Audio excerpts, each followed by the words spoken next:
کوئی ایسا نہیں ہے کہ کوئی جماعت یہ کہے جو میرا یہ طریقہ ہے اور میں سے جاوید ہوں، اس میں کوئی تبدیلی نہیں ہوگی۔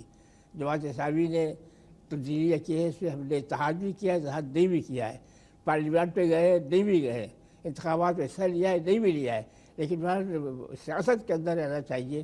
اور جس میں میں یہ بات کہوں گا، اگر پارلیمانی سیاست ہے تو ظاہر بات ہے جب تک کہ ہم سیاست انتخابات میں حصہ نہیں لیں گے ہمارا کوئی رول نہیں۔ سیاست کے حوالے سے آپ کو کیا نظر آتا ہے؟ جماعت اسلامی کی جو بڑی سیاسی غلطی، اگر آپ سے میں کہوں کہ آپ پن پوائنٹ کریں، دیگر سیاسی جماعتوں کی بھی بے شمار غلطیاں ہیں، کیا آپ کو نظر آتا ہے جماعت اسلامی نے سیاسی غلطیاں کہاں کی ہیں؟ دیکھیے سیاسی غلطیاں تو ہر شخص بھی کرتا ہے اور جماعتیں بھی کر سکتی ہے۔ ویسے اگر ہم نے انتخاب میں حصہ نہیں لیا تو میرے خیال ہم نے سیاسی غلطی کی تھی، انتخاب سے الگ نہیں ہونا چاہیے۔ لیکن ظاہر بات ہے کہ جماعت اسلامی ایک منظم جماعت ہے، اور لوگ اگر اعتماد کرتے ہیں تو اس کی وجہ یہ ہے کہ ہم جماعت کے جب لوگوں کو لیتے ہیں تو ایسا نہیں کہ بہت بڑی پابندی ہے، بلکہ یہی ہے کہ ان کی دعوت پہ کوئی داغ نہ ہو۔ میں آج پورے وثوق کے ساتھ یہ بات کہہ سکتا ہوں کہ جماعت اسلامی میں وفاقی وزیر بھی رہے ہیں، پارلیمنٹ پہ بھی رہے ہیں، اپوزیشن بھی رہے ہیں، لیکن ہمارا دعوت صاف ہے، کوئی دعوت پہ ہمارے کوئی چیز نہیں ہے کرپشن کی۔ تو وجہ اس کی یہ ہے کہ جماعت اسلامی لوگوں کو باندھ کر رکھتی ہے، دیکھتی ہے، ان کو منظم رکھتی ہے، اور اگر کہیں کسی سے غلطی ہوتی ہے تو اس کو سزا بھی ملتی ہے۔ اگر امیر جماعت اسلامی کا ہم کہیں تو آپ کی نظر میں مولانا مودودی کے بعد سب سے جو متحرک اگر ہم امیر کہیں، یا جن پہ آپ سمجھتے ہیں کہ انہوں نے جماعت اسلامی کو آگے لے کر گئے، وہ کون ہیں؟ میری اپنی ذاتی رائے ہے، جی ذاتی رائے میرے خیال ہے خواجہ نثار احمد کا بہت بڑا کردار ہے، اور اس کی وجہ آپ ان کا متحرک ہونا۔ وہ ایک جگہ بیٹھتے تھے، پورے ملک میں گھومتے تھے، لوگوں کو اعتماد میں لیتے تھے، لوگوں سے قریب رہتے تھے۔ لیکن وہ دباؤ کا شکار بھی رہے، ان کو بیچ میں استعفیٰ بھی دینا پڑا جماعت اسلامی کی شورا سے۔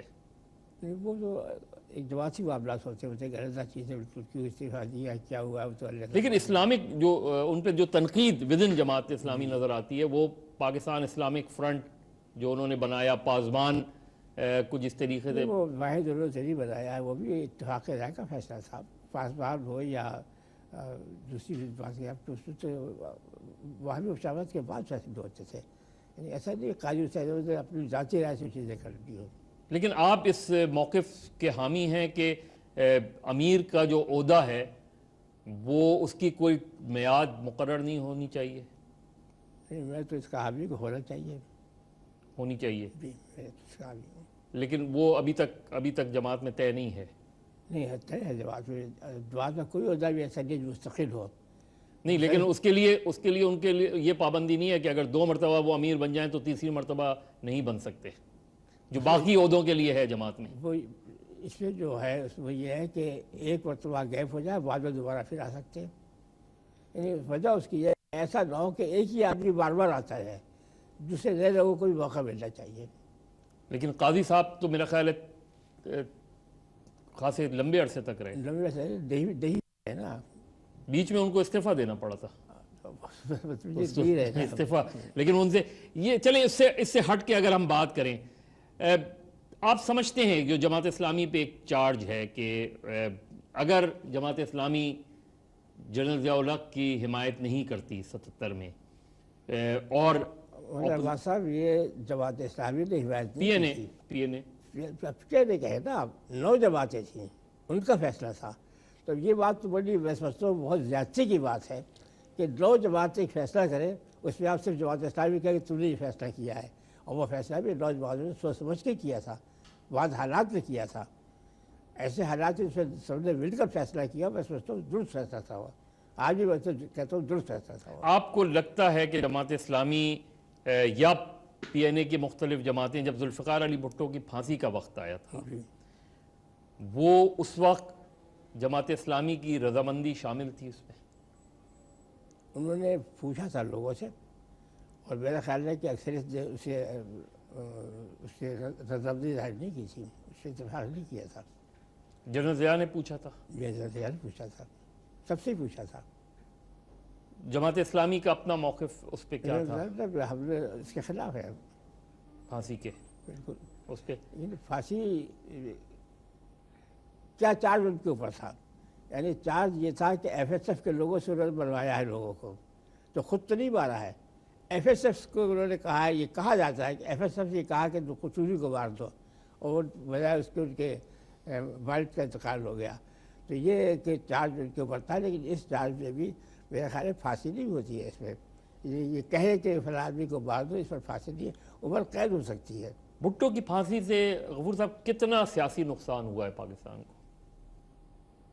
بھٹو ایک غیر معمولی صلاحیت کا حامل تھا، پوری قوم میں اس نے ایک نئی جان بھی ڈالی تھی. لیکن میرا خیال یہ ہے کہ ان کا جو ایک پس منظر تھا اس میں ایک تکبر اور غرور کا عنصر شامل تھا، کہ جس میں ان کی چیزیں ظاہر ہوتی تھی کہ یہ غرور جو ہے وہ ظاہر بات ہے کبھی بھی اس کا اچھا اثر نہیں ہوتا. تو اس میں بعض دفعہ وہ اس طرح کی چیزیں کرتی تھی کہ جو خود نہ ان کے حق میں ہوتی تھی نہ ملک کے حق میں ہوتی. لیکن اگر اکتوبر 77 میں انتخابات ہو جاتے اور پیپلز پارٹی دوبارہ برسر اقتدار آ جاتی یا ایک مضبوط اپوزیشن کوئلیشن ہو جاتی اور بھٹو موجود رہتا، کتنا فرق؟ بھٹو موجود کہاں رہتا؟ باہر، پارلیمان سے باہر. پارلیمان سے باہر، یا اگر الیکشن جیت جاتی پیپلز پارٹی اور بھٹو واپس وزیر اعظم بن جاتا، تو کتنا آپ سمجھتے ہیں کہ سیاست میں فرق؟ میرا خیال ہے اچھا فرق ہوتا. اس لیے کہ میں بتاتا ہوں آپ کو کہ ایک آدمی اگر پارلیمان میں ہے تو مطلق پاور اس کے ہاتھوں میں نہیں ہوتی ہے. ملک کا آئین ہے جو متعین کرتا ہے کہ کوئی آدمی کیا کر سکتا ہے کیا نہیں کر سکتا ہے. ملک میں عدالتیں ہیں، اعلیٰ عدالتیں ہیں، سپریم کورٹ ہے، جس پہ آپ جا کے چیلنج کر سکتے ہیں کہ چیز اصول کے خلاف ہو رہی ہے. تو میں سمجھتا ہوں کہ اگر موقع ملتے بھٹو صاحب کو اور وہ آئین کے اندر رہتے اور جو حدود ان کے لیے وہ مقرر ہوتی تو ملک کے لیے بہت اچھا ہوتا ہے. اس لیے کہ میں نے جیسے پہلے بتایا آپ کو کہ ایک باصلاحیت شخصیت تھی، متحرک شخصیت تھی. غفور صاحب ایک بریک لیں گے، اور بریک کے بعد جب آ کے میں اسی سوال کو تھوڑا سا دہراؤں گا کہ آپ نے یہ کہا کہ جماعت اسلامی میں جو ممبر بنانے کی پابندی ہے اور جو سختی ہے وہ بہت زیادہ ہے، لیکن پھر وہی ہے کہ پارلیمانی سیاست میں کیا جے یو پی جے یو آئی کے بارے میں یہ نہیں کہا جا سکتا؟ جے یو آئی کیوں اتنے آگے نکل گئی؟ اس پہ بات کریں گے ذرا ایک بریک کے بعد.